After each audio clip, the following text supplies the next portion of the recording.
এই আস্তে বেশ আমার কামাই কত হয়েছে সংসারটি করছিলাম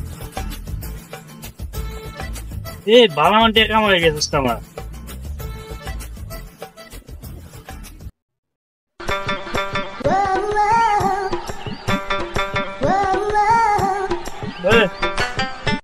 ভাড়া লাগে আমার বানাইতে বসতে দিতে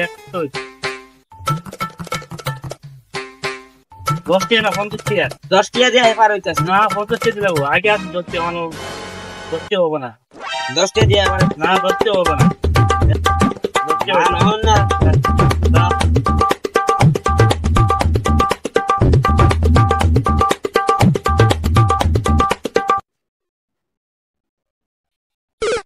আচ্ছা তুই আমার বড় ভাই আছে বড় ভাই দেখে যে বড় ভাই কাছে খাওয়া করে দাও তাই গিরি দিলে একটু একটা দিলে গে আমার আর কোন গেল ওখানে বলে বড় ভাই এটা আমার কোনো ভাই চাই না মেল ভাই হ্যাঁ ভাই এই সে কি সব বানা হইলো রে আমার একজন মানুষ গেল গাইবে আইনাটা দিন আমাদের পয়সা পয়সা তো নষ্ট হয়েছে কামাই সামাই তো বেশি দেখি না আমার এটা আমার 10 কোটি টাকা কষ্ট হয়েছে এটা বানাইতে আমার দেন 40 টাকা ঘুরাই দেন 40 টাকা 50 টাকা লিখতেছি 50 টাকা আছে বাইক পয়সা না লাগে বাইক তো বেরিয়ে গেছে করবো এই তো না আমার রাস্তা আইল্যান্ড জলনে মারে বেরিস্টা 10 কোটি টাকা আমার নিজের আত্ম করতে পয়সা বেশি জান কপাল খারাপ থাকলে কত খারাপ তাহলে ঠিক আছে ভাই যাই কত খারাপ থাকলে কপাল খারাপ থাকলে কোন জায়গাটা তুলছে